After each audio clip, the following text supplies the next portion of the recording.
Well, every year the Classic Theater Guild, well, recently anyway, goes down to Indian Ladder Farms and they decide to have a play festival. And in that play festival, they usually have a few plays. So this year is no exception. There's 3 plays.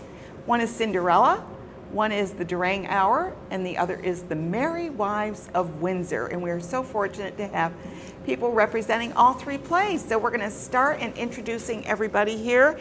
I'll let you start and introduce yourselves if you can, and then we'll come around here. I'm Sheila O'Shea. I'm Hi, co-producer of the Durang Hour, and I'm also one of the actors. Okay. I'm Tony Pallone. I'm directing Merry Wives of Windsor. And Merry Wives of Windsor is the 70s. Yes, we've set it in the 1970s. Interesting. We'll talk more about that. And Ed, hi. I'm Ed Bablin. I'm directing Cinderella. And Cinderella. Now, and who do we have in the front here? Everybody's mic'd, right? Okay, let's start with you. I'm Emily Bablin, and I'm Cinderella. You're Cinderella, and we have 2 Cinderellas? How's this one? I'm Abby Parker, and I'm also Cinderella. Okay, and is that because you do a number of productions in your microphone? Yeah, we do 4 shows, and we try to give kids as much experience as possible, so Great. we try to split things up and spread things out a bit, you know? Thank you, Ed. Yeah, and you? Hi, I'm Debbie Conti. I'm assistant director, and I also have a small role in the production. And you're doing Cinderella? Yes. Yeah, right. Just so we all get Yes, it. a small So part. let's start with Sheila. Sheila, I know Tom was going to be on, Thomas Yes, Dalton so Banbury, and he sorry. couldn't make it, but that's okay. Sheila, the Durang Hour. Of course, Durang is the name of the playwright, It's the playwright Christopher Durang. right? And why is it called the Durang Hour? Well, it's and kind didn't of- they do that last year? They did it. This is backed by popular demand, and it's a series of 1 acts, about 9 of them. And one of them is a 1 act. It's a 1-minute play, so it moves faster than you think. And there's 8 of us, and we swap moving props and being the lead, and it would go back and forth for 2 acts, even though it's called the Durang Hour. It's about 90 minutes. Oh, okay. And it's very irreverent, and it's very. It's irreverent. Oh, that's my style. Little bit. He's a Catholic school survivor. Okay. So he did. It's a lot of fun. It's Okay. a lot And of fun. you say it's for a mature audience? Well, or what? yeah, it is irreverent, and some of the, he's liberal with Language? situations and language okay, sometimes. good. So it's nothing is terrible taste, but it's some people that are very, provincial about language might, but still. Just It's probably let nothing go you and haven't just heard have on a school fun. bus, right? No, you'd be fine. Okay, So good. it's a great time, and we all have a lot of fun, and you get to see everybody do everything. And how long have you been acting, Sheila?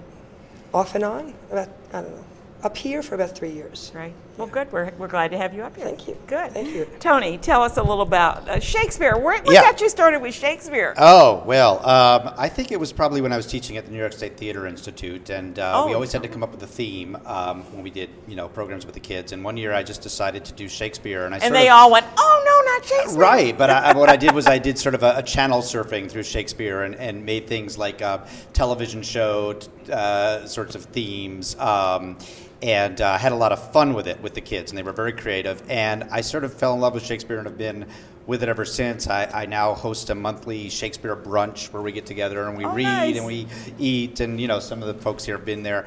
And it was actually at the brunch that I was. We were reading Merry Wives. I want to read all of Shakespeare.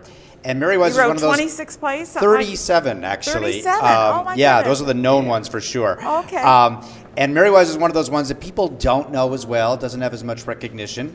And I thought, wow, this is hilariously funny. Why does no one ever do this show? And if I ever get a chance to direct, I'm gonna do Merry Wives. And as we were, moving into production, I started thinking, okay, well, I don't know how I'm going to costume this thing in Elizabethan time period.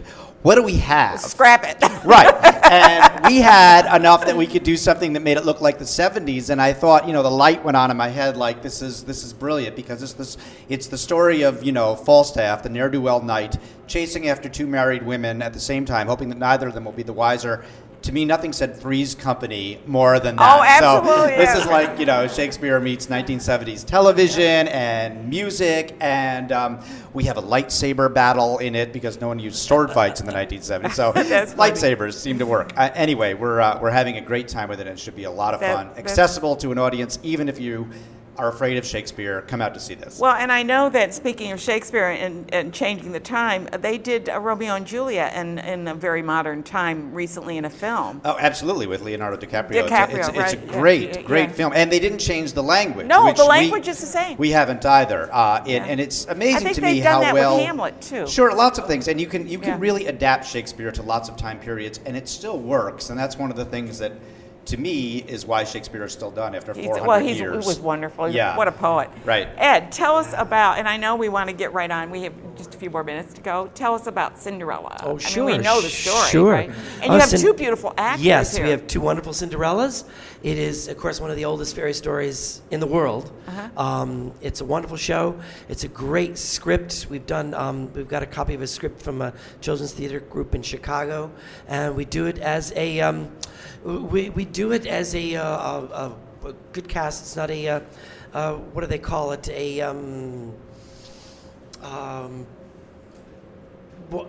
What's that? Double casting? No, yeah, we did some double casting because we have several several people involved with the show and stuff. So we have a lot of fun with it, and we're having a great time with the kids and stuff. And it's a great venue for kids to be able to do that. Yeah. Oh yeah, yes. Yeah. We have a great venue for kids, and we have a lot of fun time, and just everyone should come out and see the theater. And festival. Ed, of course, is such a veteran with the Classic Theater Guild and in acting in general. We certainly see you up around a lot. Yep. And let's go to Debbie. Debbie, tell me a little bit about you. Are the producer, co-producer? Assistant director. Assistant director, And I have a small role. This is a twist on the Cinderella story, and there are some different parts. So I'm also Tammy Minette. Tammy Minette. Country mother, friend of the Wicked Stepmothers. So this is going to be fun. There's a lot of spin to so it. it's been fun. I needed to step into that part, and it's been a lot of fun. I'm a teacher for my day job, and I do some directing at school, but I also do like to moonlight with community theater. Isn't it great? It's all good. We are so fortunate in our area. Now let's talk to Abby, first of all. Abby, tell me a little bit, how long you've been doing this? Well, ever since 3rd grade, I kind of caught the bug of theater, and I love that. It's just been like, I've been working with this group for a long time. I've done about 4 or 5 shows with them, and I just love it. Each show is something different, and it's just, you meet so many great people, and it's just a really great experience. It is great, and they're a wonderful group of people. Yes. And Emily, how about you? You have an uncle that's involved? Yeah, my first play was when I was like 4 or 5 with him, and a radio Christmas Carol, and then I did a Shakespeare play. And then Shakespeare? Whoa, was that scary? And then I just kind of kept doing plays. Well, we want to tell everybody where it is. So who wants to speak? One of you? Tell where it is? Well, we're at Indian Ladder Farms, and if you need directions to the farm, we set up a little quick website, tinyurl.com/HTF 2012 for Helderberg Theater Festival. Okay, good. 2012. And by the way, just to let you know, it's all free. All the shows are free. It's outdoors, and we have a tent, so it doesn't matter if it rain or shine. Bring a chair, bring a plate. Indian Ladder Farms in Altamont. Okay, is there food there if anybody gets hungry? I think we're going to have cider donuts. Okay, good. Okay, good. Just to let everybody know, they can bring a picnic too. We But start July 26th and go through August 11th. And what's great is there's a play almost every day going on. Well, not quite, but almost. It feels that way when I looked at all your dates. Quite a few dates. And I did put them in my newsletter, so you'll have that. And please go to their website, classictheaterguild.com, and you can get all that information as well. So thank you all for being here. Thanks, you do such a great job every year, and you're such a great group. I love all your plays and things. So.